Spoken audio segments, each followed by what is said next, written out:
السلام عليكم ورحمة الله وبركاته. بسم الله والصلاة والسلام على رسول الله. اللهم صل وسلم وزد وبارك عليك يا سيدي يا رسول الله. اخواتي وحبايبي الكرام، من جديد لقاءنا معاكم من قناة تربية الأرانب والطيور مع أبو نرمين. ما تنساش انزل تحت اشترك في القناة، سبسكرايب، فعل زر الجرس، ادعم الفيديو بلايك. حلقة النهارده يا شباب حلقة مهمة جدا جدا. سؤال أحد المتابعين عندي على القناة هيظهر مع جنبكم في الفيديو كده يا شباب، بيسأل بيقول لي يا أبو نرمين اعمل لنا حلقة أو فيديو عن كمية العلف لكل الأرانب من الأعمار الصغيرة لحد الأمهات، والأمهات اللي بتعشار والأمهات اللي بترضع. فمن فضلك ما تستعجلش علشان العلف غالي نار يا جماعة. العلف غالي جدا جدا جدا، والناس اللي بتشتكي من ضعف الأرانب الصغيرة فمن فضلك كمل الفيديو معانا الآخر عشان تبقى أنت عارف الدنيا ماشية إزاي، ما تاخدش أول دقيقة أو أول دقيقتين وتجري عشان خاطر تستفيد من الفيديو بتاع النهارده، لأن النهارده فيديو النهارده مهم جدا جدا. مبدئيا كده هنبدأ بكمية العلف بالنسبة للأرانب الصغيرة من أول الفطام لحد عمر الفطام الجديد. لحد عمر الفطام الجديد. يعني ايه يا ابو نرمين؟ يعني انت عندك ارانب مفطومه النهارده عمر 35 يوم. عمر 35 يوم. الارنب ده يا جماعه ياكل في اليوم من 40 ل 50 جرام في اليوم. الارنب الواحد ياكل من 40 ل 50 جرام. بعمل معيار بكوبايه بلاستيك او كوبايه ستيل او كوبايه ازاز او علبه بلاستيك، بعمل معيار على ميزان وبعاير بالكوبايه. ياكل من 40 ل 50 جرام في اليوم لمده 5-6 ايام. الارنب وصل معاه تقريبا كيلو، يبقى ياكل 8% من وزنه، ياكل من 70 ل 80 جرام.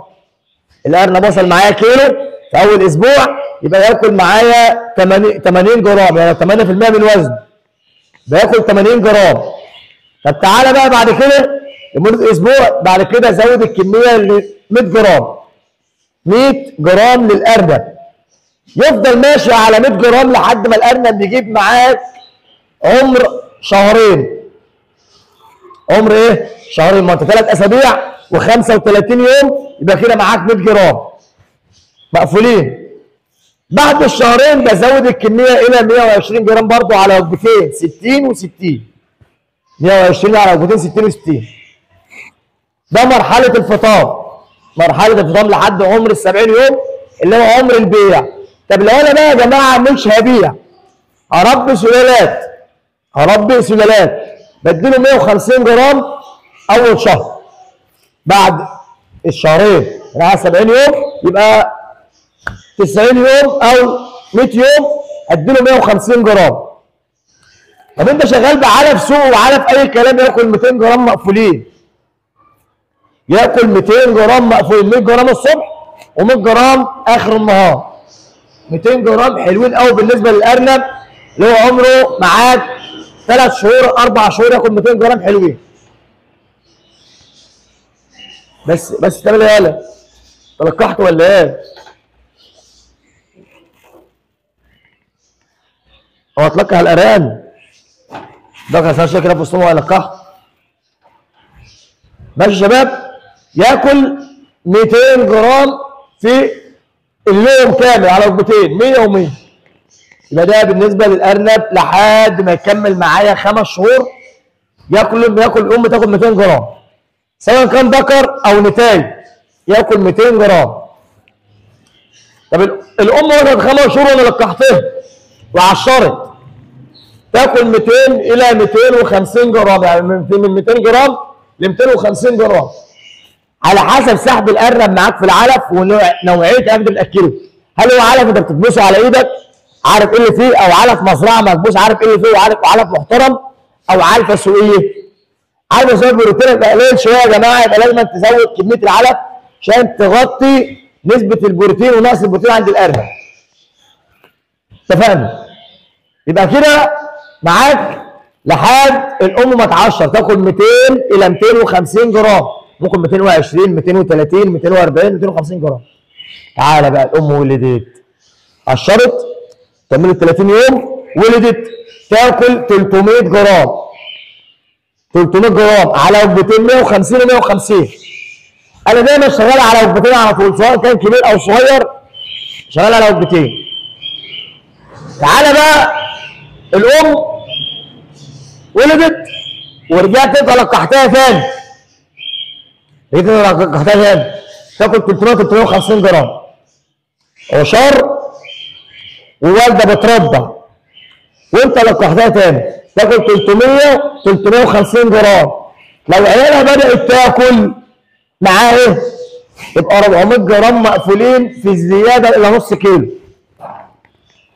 ده تاكل كده كام؟ 400 جرام في الزياده الى نص كيلو. يبقى عيالها بداوا ياكلوا، عيال احجامهم كبروا، العيال بياكل في اليوم من 10 ل 20 جرام تمام في اليوم كامل مع عمه. غير وجبه الام، غير وجبه الام هي عشار وبترضع وعيالها كبيره بتاكل، يبقى نص كيلو مقفول حلو قوي عليها في اليوم. 500 جرام نص كيلو. ده بالنسبه للشغل ماشي من تاريخ الفطام بتاع الارنب لحد ما تفطم الارنب الثاني. يبقى كده مشينا يا جماعه ايه؟ معاكم الموازين بالنسبه بالجرامات من تاريخ الفطام الارنب عمره 7 أو 35 يوم لحد ما الام كبرت واشتغلت واتلقحت وعشرت وولدت ورضعت وعشرت تاني، وصلت معاك لنص كيلو.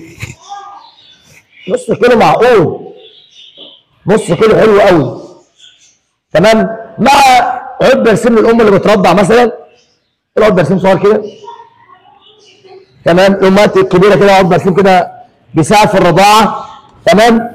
وجبه كده اضافيه حلواني شويه دول كده يا جماعه. مثلا دول كبار يا شباب ياكلوا برسيم عادي، يعني الكبير لو خد ورقه برسيم ما تزعلوش في حاجه. الارنب الكبير ده لو كان ورقه برسيم ما تزعلوش في حاجه. اللي يزعل منك ويزعلك الارنب المفطوم، الارنب المفطوم. ده كده يا ملمين. شوفوا عامل ازاي يا جماعه ما شاء الله، شكلهم جميل، حاجه ما شاء الله جميله جدا. ربنا يبارك. بياكل عادي ليه؟ ارنب كبير، ارنب بقى في 3 4 شهور وفي 4 شهور ونص و5 شهور و5 شهور. فارنب ما يزعلكش. اللي يزعلك الارنب المفطوم، اللي يزعلك الارنب المفطوم. لو اكل من البرسيم يزعله، يزعله. ارنب زي كده يا جماعه. تعالى كده يا ام.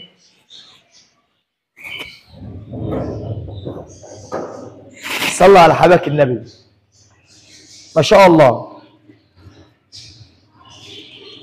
حاجات ربنا يبارك، حاجات جميله جدا ما شاء الله ربنا يبارك.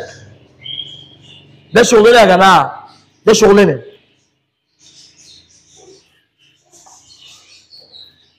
واحنا يا جماعه تحت امر الجميع. اي حد محتاج مننا اي ارانب، اي مستلزمات خاصه بمجال الارنب، بفضل الله يا جماعه متوفر كل اللي انتوا عايزينه. يا شباب يعني ارنب زي ده بس كروت وحلقات اهو ما شاء الله ربنا يبارك اهو. احنا فاطمينه يوم 7/5 مفطوم يا جماعه. ده يوم 7/5. ايه رايكم بنحطه على الميزان كده ونوزنه يا شباب؟ ايه رايكم؟ اهو ده مفطوم 7/5. كان فيه 800 جرام وكان فيه 900 جرام وكان فيه 950 جرام وكان في كيلو لحاجات بسيطه وكان في كيلو. ده كده نحطه على الميزان كده يا جماعه. بسم الله الرحمن الرحيم.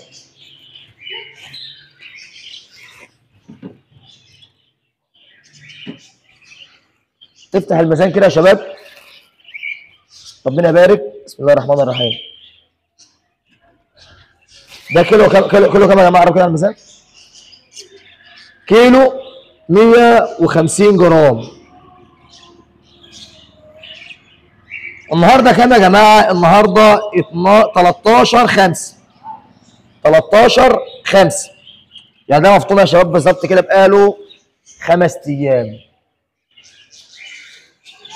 5 ايام مفطوم بقى كيلو 150 جرام. تمام يا شباب؟ زاد ولا ما زادش؟ يعني ده لو كان 900 جرام يبقى جاب 200 جرام في 5 ايام. تقول ازاي يا بيه؟ اقول لك هو كده اهو نفس الطريقه ان شاء الله. تمام. بنمشي يا جماعه نظام وجبات. فاكرين يا ام نرمين؟ العلف نظام وجبات يا جماعه اهو اهو. ارنب يجوع مش بكتر العلف. ما تفكرش انت لما تكتر للارنب الاكل الارنب يفحل معاك. ارنب القدح ده تمام يا شباب؟ لا، ما تفكرش انت لما تكتر العلف للارنب الارنب هيزيد معاك في الوزن. بالعكس، الارنب لما تديله كميات علف كتير يتعب منك، يجيله انتفاخات ويجيله اسهالات تلبك معه والدنيا باظت مع الارنب رجع لورا. انا عايز الارنب قبل الحركه دي تفتح عليه العيون كده بالحركه دي بتلعب اهو. يلا قلب الارنب من تحت نضيف كده من يمين. الارنب من تحت يا جماعه نضيف يا شباب. ارنب نضيف. الكف العظمه ازاي؟ كف كثافه الشعر في الرجلين يا جماعه. بس ايه ده ايه ده؟ ارنب يعني بتنطط عنده حيويه ونشاط. يبقى ارنب لسه صغير ووزنه كيلو و100 جرام ولا كيلو وشويه وبكثافه الشعر دي والكف العريض ده يا شباب وارنب بالحلاوه دي والصحه دي ان شاء الله ربنا يبارك. ارنب يتربى سلال. ارنب يتربى سلال يا جماعه. يلا بينا. يبقى شرحنا كميه الاعلاف بالنسبه ل وقع في التشت.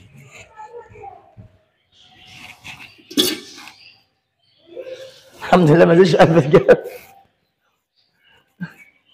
كنت هنا ولا ايه؟ الف عليهم لان كده بيتنططوا. انزل يا تحت يا دول بيتنططوا ازح على الارض. شرحنا يا جماعه كميه الاعلاف بالنسبه للارانب سواء كان كبير ولا صغير من تاريخ الفطام لحد الام ما ولدت وفطمت تاني. ده كميه الاعلاف المظبوطه يا جماعه المفروض انت تمشي عليها كمربي علشان تنجح وربنا يكرمك. وطبعا برضه يا جماعه الارانب الفطام ديت بتاخد افوماج. بتاخد يا جماعه افوماج افرماكتين او بيراماكتين ربع سنتي خامس يوم الفطام. خامس يوم الفطام يا شباب. بس انت تنجح ربنا يكرمك تشتغل.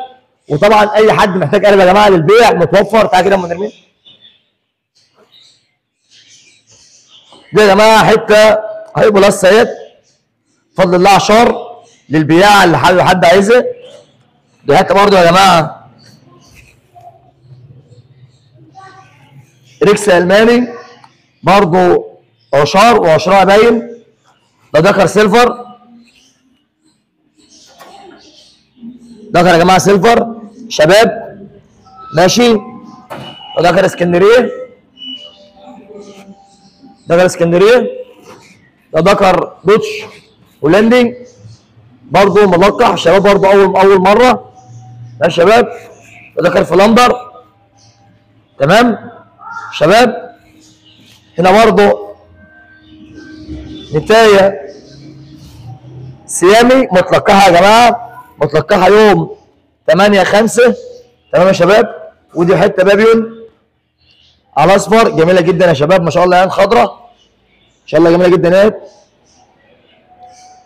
واحنا تحت امر الجميع. ده يا جماعه نتايه دوتش ماشي. طبعا يا حبايب قلبي الصوت فصل من هنا. طبعا يا جماعه ديت ما شاء الله نتين برضه للبيع. ده حته ما شاء الله يا جماعه حته بابيون حاجه محترمه جدا. ما شاء الله يا جماعه محمره جاهزه للتلقيح بكريه ان شاء الله. ربنا يبارك يا جماعه. فتحها الحياه محمره يا جماعه بفضل الله جاهزه للتلقيح. كف ما شاء الله يا جماعه كف عريض محمره يا جماعه للتلقيحيات ما شاء الله. كف العريض يا جماعه كف رجلين الخلفيه عامله ازاي ان شاء الله. شعر الكثيف شعر عامل ازاي يا جماعه. حاجه محترمه جدا ربنا يبارك. برضو بكريه جاهزه للبيع لو اي حد محتاج ارنب بكري يا جماعه بفضل الله برضو متوفره. واللون شفت برضه يا جماعه برضه قبل كده متلقح وفي عشار باين عشار تمام. واحنا تحت امر الجميع موجود يا جماعه برضه ارانب متلقحه تحت امر الناس كلها ان شاء الله. دي حتى برضه تعالى يا بيت تعالي تروح فين. في حته يا جماعه برضه دوتش شقيه جدا بكريه برضه نفس الطريقه يا جماعه برضه الكف العريض الشعر الكثيف حته برضه بكري يا جماعه ما شاء الله ربنا يبارك. واحنا تحت امر الجميع. رقم التليفون يا جماعه للتواصل والاستفسار 010 28 35 975. شو معلومات يا جماعه وكان واقع يلا حصل خير. طبعا يا جماعه اشكركم لحسن المتابعه والسلام عليكم ورحمه الله وبركاته.